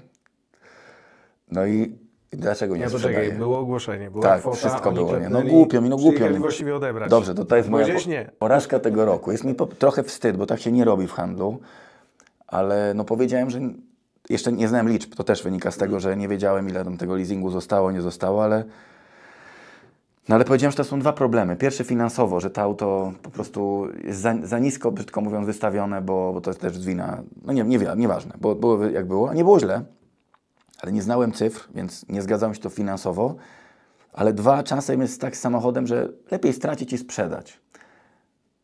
ale traktuję też ten głupi samochód jak pewnego rodzaju nagrodę, trofeum, fan, bo to pierdzi przepięknie, wygląda dobrze. Traktujesz to jako jakiś, to głupie, strasznie głupie jest to powiem, ale jest to element twojej rzeczywistości. Element, którego nie widać. Nawet chłopaki mówią, Kuba, to jak już masz to pojeździć trochę. Ja mówię, nie mam, to nie jest auto do jeżdżenia. To jest coś, to jest twój medal taki sportowy. I trofeum. Trochę boli, bo trzeba zapłacić, trochę opony, trochę felgi. No ale jak głupek się zachowałem wczoraj, natomiast głupota handlowa, ale myślę, że mądrość życiowa, bo na co ci te pieniądze? No da ci ktoś to odstępne, fajnie, tylko co zrobisz? Kupisz, zadatkujesz pół mieszkania numer 47, które zarobi na siebie za 12 lat. Dzisiaj pojechanie na dobry obiad z żoną, pojechanie na tor, zrobienie brum brum, popatrzenie sobie to auto jak na taką rekompensatę za te lata, kiedy jeździłeś Seicento. Miałem 12 chyba, czy 11 Seicento, 2 Cinquecenta, Malucha, to doblówkę, którą zjeździłem od Kijowa po Bolzano we Włoszech, wiesz, autem, gdzie spałem w tym samochodzie. Patrzę na rekompensatę za te lata, gdzie człowiek dostawał w to dzisiaj stać mi na to, żeby go nie sprzedawać. To jest moja wygrana, że stać mi na to, żeby je mieć. Ma stać. To ma być taki, nie wiem jak to nazwać, głupota, nie polecam. Na etapie biznesowym bzdura. Na etapie filozoficznym, jeszcze i tym Państwu powiedziałem wczoraj, że też byłoby wielką rzeczą Wam to auto oddać, sprzedać. Żebym udowodnił, że jego nie potrzebuję, ale to jeszcze nie jest ten etap, to będzie następny. No i co jest jeszcze fajne w nieruchomościach? Nie ja spłacam leasing, tylko 3 kawalerki spłacają leasing na gelendę, która nie będzie tańsza.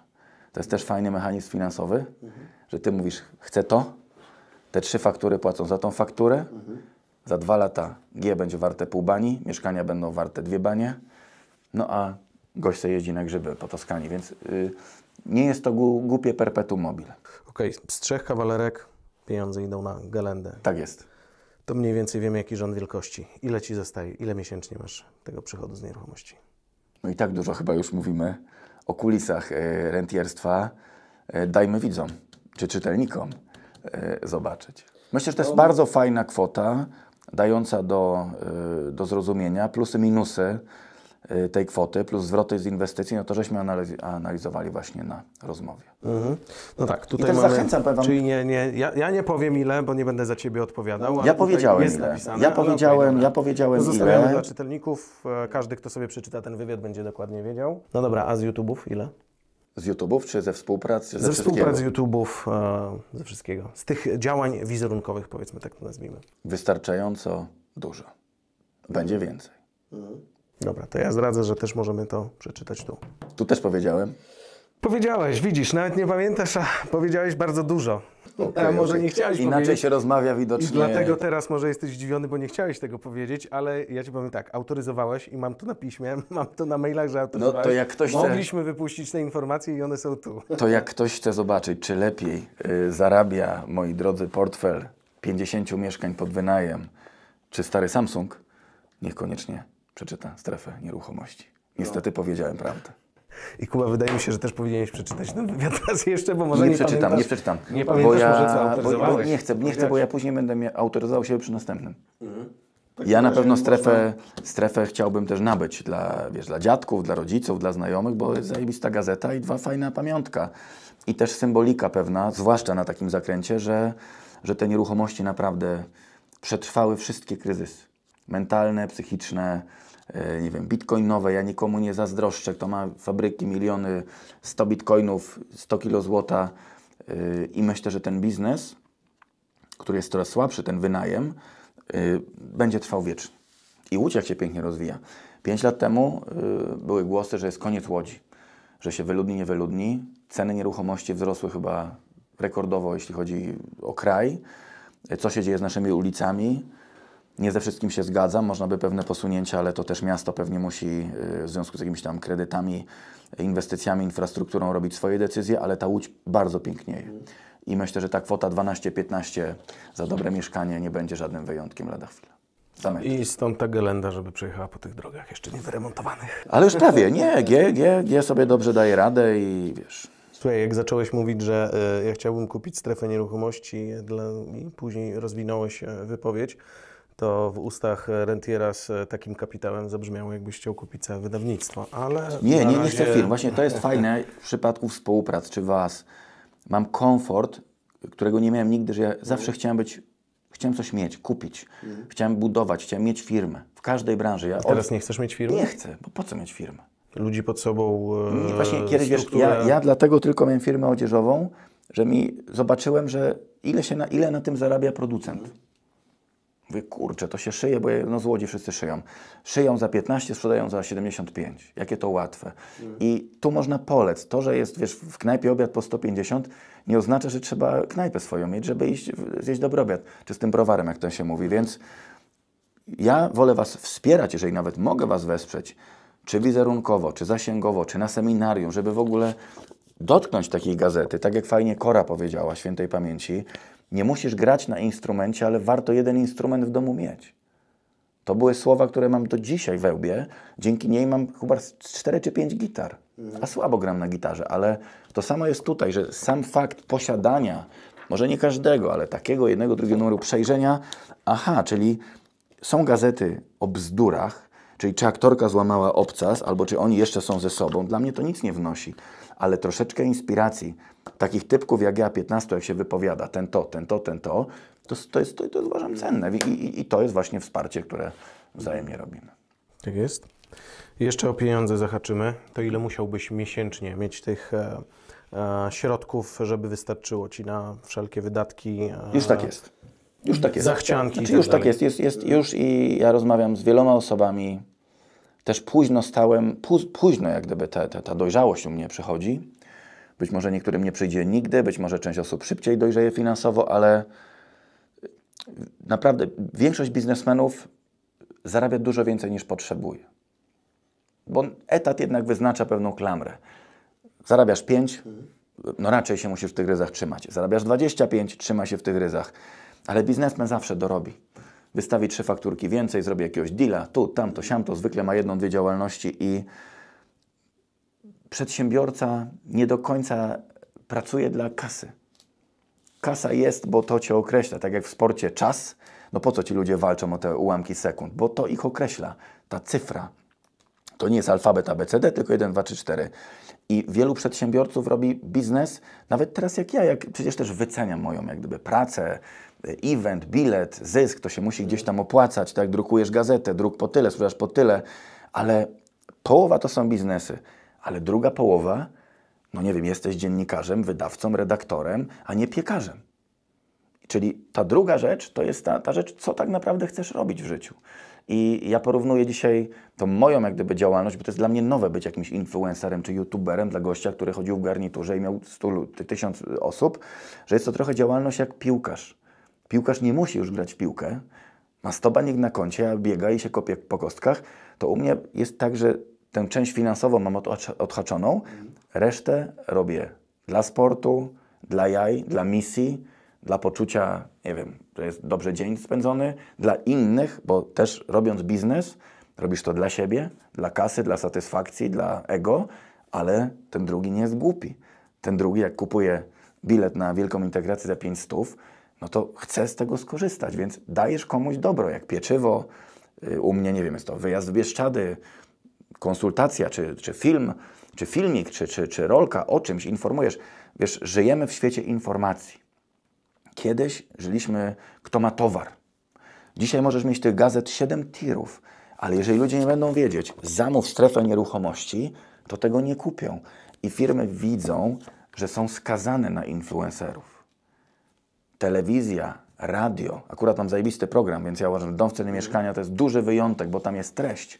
Ale telewizja jest głównie po to, żeby sprzedać reklamę. To jest też firma. Radio, prasa, przecież wy też sprzedajecie reklamy. To kosztuje, jakieś pieniądze kosztują reklamy. Ale tą treść zaczynają dawać właśnie social media. 10 lat temu to był śmiech, 15 lat temu YouTube to były kotki i dowcipy. Dzisiaj jest to treść. Mój przyjaciel, może za duże słowo, ale Michał mi dzisiaj napisał, byłem z nim w Dubaju, kolegujemy się, na wielu strefach był u mnie najemcą i tak dalej.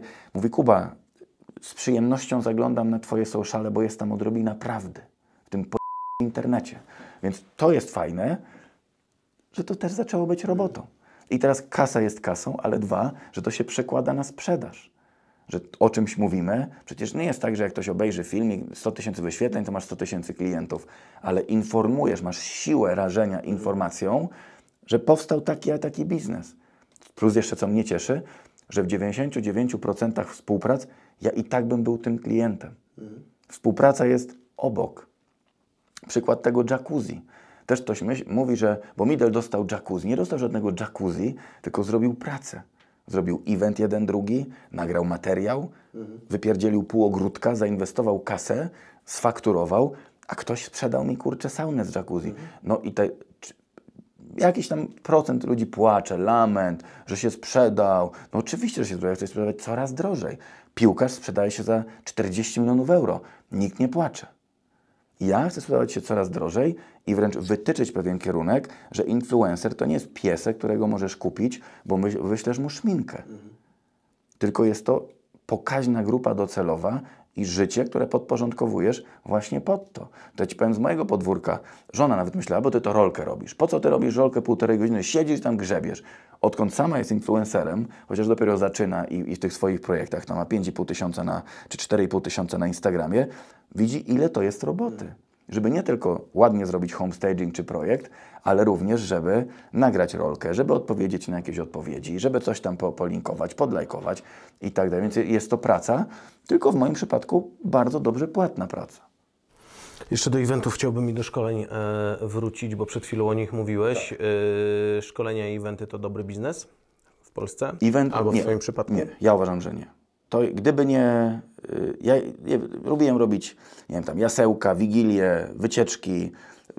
Byłem dzieciakiem, tak zwanym organizatorem. Lubię organizować. Jakieś mecze, coś, do dziś lubię organizować. I mi to sprawia ogromną radość, ale gdyby nie współpracę z firmami, partnerzy, sponsorzy i naprawdę robienie tego po bandzie, nie wiem dlaczego w Polsce na to nie ma rynku. Po prostu nie lubię tej sytuacji, nie podoba mi się ta sytuacja, że na koncert muzyczny idzie 100 000 ludzi skakać, słysząc tę samą piosenkę, którą słyszą w radiu.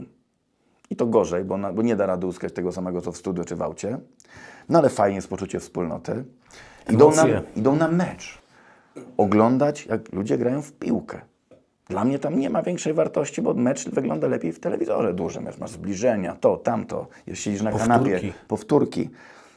A na maraton, czy na wielką integrację, czy na wszystkie inne konferencje, to jest naprawdę pot, krew i łzy, żeby przyjechało 500 000 osób. Dla ludzi, którzy chcą się inspirować. Jak pójdziesz na mecz, no i wygra Twoja drużyna, czy przegra, nie masz na to krzyczysz, ale nie masz na to żadnego wpływu. No fajnie, nie fajnie. Zedrzesz se gardło, wypijesz 2 browary, było fajnie. I tak dobrze, bo to jest sport. Ale tutaj przyjeżdżasz na event, gdzie masz z ręki, tak, bo teraz na Mazurach 100 osób, które robi podobną rzecz jak Ty. A jak Ty robisz coś, ja robię coś, on robi coś, to jest od razu biznes. Towarzyski, finansowy. Ostatnio na Wielkiej Integracji był Rafał Sonik, wszyscy górą nieruchomościowi. Wojtek Gola, który tego fejma robi. Wszyscy się śmiali, jak dał wykład, było cisza, każdy chciał zdjęcie. Masz treść, jak on to robi. Masz trochę social mediów, trochę biznesu, trochę inwestycji, trochę życia, zdrowia, psychologii, nawet obronności. Przyjeżdża 2000 ludzi, ja jestem przeszczęśliwy, że przyjeżdża. Tylko że my, jako przedsiębiorcy, powinniśmy się, nie wiem, robić to częściej. Teraz pytanie, czy to jest biznes? Nie jest to biznes. W Stanach, kiedy ten bilet kosztuje drogo, masz coś takiego jak zysk.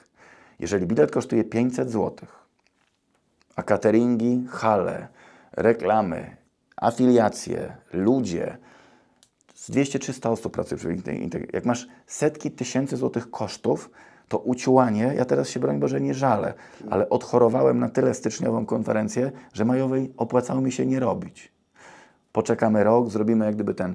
Więc te osoby, które robią konferencje, róbcie te konferencje, ale myślę, że warto czasem, jak ludzie tylko siedzą za tą drugą stroną, że siedzą tym telefonem, a szkoda tego dnia, bo tu 200 kilometrów, kurde, nocleg, kasę trzeba zapłacić. Dużo ci ludzie tracą, brzydko mówiąc.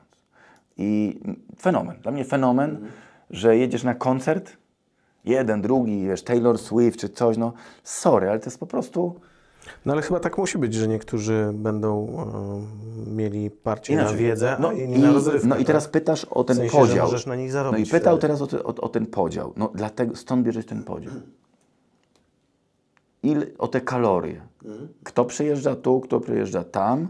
I też, żeby nikogo nie urażać, bo ja uwielbiam rozrywkę, uwielbiam stand-up, uwielbiam muzeum, uwielbiam imprezy, dyskoteki. Jestem pierwszy do rozrabiania.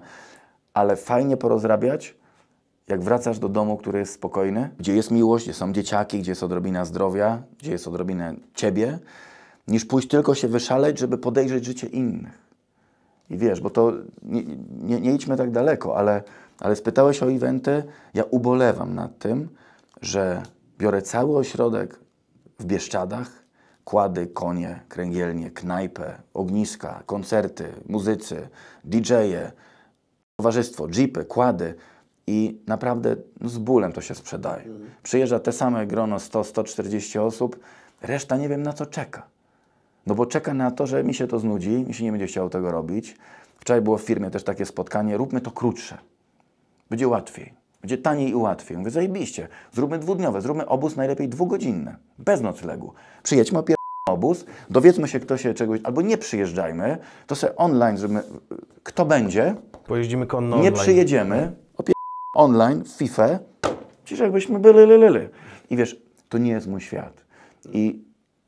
Ten etap też się u mnie kończy, bo szkoda prądu. Najlepsi z najlepszych eventowiczów będą sobie jechać ze mną do Peru, na Kostarykę, do Tajlandii, na Hawaje, w 20 osób, które naprawdę chcą jechać. I ubolewam od cholery, bo można było to robić, ale jest to po prostu nie warto. Albo jeszcze inaczej powiem, nie opłaca się, ale warto i będziemy to robić, ale na pewno w okrojonej formie rzadziej. Zaliczyłeś kiedyś bankructwo? Nie. Okay. Nie. Gdybyś dzisiaj stracił wszystko i jakbyś, w jaki sposób wróciłbyś do gry? Ja bym zarobił miliony na stand-upie. To wam mówię. Dobra. Ja się tylko Mikrofon jest twój. Słuchajcie, jak gdyby... Ja dzisiaj połączyłem dwie rzeczy. Tak jak już na chłodno, ale może nie puszczaj tego, ale mam coś takiego, to w telewizji też mi powiedzieli, jest coś takiego, że coś przechodzi przez ekran albo nie przechodzi. Jak nie jesteś prawdziwy, a ja kłamałem przez parę lat, udawałem piosenkarza. Wszystko ustawiłem, kupiłem, nagrałem w studio, po prostu nie przechodziło. Jak jakaś treść przechodzi przez ekran, to się ogląda, tak, z produktem i myślę, że jest jakieś parcie artystyczne, które w sobie mam, jest odrobinę rozsądku, które jest i myślę, że ten stand-up może być kolejną furtką, jak już zobaczysz, naprawdę nie mam widzów. Jeżeli ludzie powiedzą, że ja odpłynąłem, bo tak się na pewno zadziało. Wiesz, to jest odpłynięcie, mówienie o filozofii, o zdrowiu, niestraszenie. Nie lubię tych skrajności, że jak sport, to musisz teraz ćwiczyć codziennie, liczyć kalorie, podnosić 600 kilo i być wyżyłowanym i najsilniejszym i wszystkich zabić. Jak zdrowie, to, że nie możesz pić alkoholu, jeść pizzy, że nie, wiesz, nie ma na to rynku. Nie ma rynku na balans. Wszyscy o tym balansie mówią, tak naprawdę mało kto go uprawia. Teraz się odpaliłem na obozie. Naprawdę wiele osób powiedziało, że to będzie lepszy biznes, nie? Po co przekonywać do kawalerek, jak zrobisz po prostu 30-40 wjazdówek i to są życia wzięte rzeczy, nie? To gdybym to wymyślał, ale te abstrakcje, tak szynszyla miałem gwałt. To jest, słuchajcie, ja teraz powiedziałem, nie mogę, ale przy ekipie telewizyjnej miałem, słuchajcie, to oni pospadali, producent spadł kanapy. Spróbuj. Ja pierwszy, ja tego to nie powiem, ale miałem szynszylek, nawet z perspektywy czasu nie widziałem, że to był bo miałem lat 4-14, ale wiesz, spładzał gdzieś tam dzieci ze swoimi wnukami, ja to trzymałem pod tą klatką i ja poszedłem przez 10 minut, ten gość spadł z kanapy. Ja mówię, może to jest moje powołanie. Nie? I nie mówię nie. Ja to mówię nie o sobie, tylko mówię też jako inspiracja, żebyśmy zatwardziali nie siedzieli w zawodzie czy branży, która jest dzisiaj. Żeby próbować, bo kto nie próbuje, ten nie wie.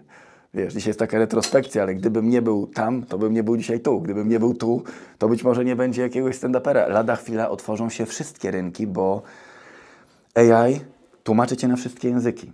Mam kupioną domenę jamesmidle.com. Dlaczego tego nie zrobić po angielsku? Bo kawalerki nikogo nie interesują. Ale ten mindset uważam, że między biedą a bogactwem. I tam się eventy lepiej sprzedają. I pieniądze w Kalifornii, i Floryda, i Dubaj, i będzie lepiej. I więc słońce jakoś tam mocno cash świeci. dla samych cyfr, dokładnie tak, słońce lepiej świeci. Więc nie mówię, co będzie dalej, ale chcę podziękować też tą rozmową i tą puentą, drugą okładkę w strefie, że razem przez te 5 lat, wydaje mi się, zrobiliśmy kawał fajnej roboty i porządków w tym internecie, tak mi się chociaż wydaje, jeśli chodzi o te lifestyle i biznes. To było dzikie. 7 lat temu, 8 lat temu, jak ja szukałem inspiracji, ta głupota, która się sprzedawała, te palmy, te wolności, kto ma Ferrari pożyczone, kto ma kradzione, kto jest lepszy, jak trzymać ręce, że jak będziesz tak trzymał, że dużo tą ciężką pracą dziewczyn, chłopaków, tych influencerów, widzów i tak wydaje mi się, że żeśmy zrobili fajną wspólnie pracę jako społeczeństwo, a moja maluteńka taka nieruchomościowa cegiełka też czuję, że była dodana, ale to jest nasza wspólna robota. Jak my się żeśmy wzbogacili wszyscy mentalnie i finansowo przez ostatnie lata, wiesz, no dojrzeliśmy jako naród, wiesz, kiedyś to było wszystko obciach, dzisiaj jest spokojnie, już to co było, jest okej, nawet dzisiaj powiem Ci, nie wiem skąd jest w ogóle hejt w internecie, bo to jest bardzo dziwne zjawisko, bo na ulicy albo na Instagramie, gdzie jest troszeczkę inaczej niż na YouTubie, no dużo jest rozsądku. Coś pyta, odpowiada, dlaczego, między sobą ludzie z tego, więc myślę, że wszyscy wykonaliśmy ogromną robotę. Mam wręcz taką obserwację, że Zachód został z tyłu. Że oni głupieją do kwadratu. Że w tej Polsce jakkolwiek nie jest źle, my naprawdę jesteśmy fajnym, świadomym, czyściutkim, ładnym krajem.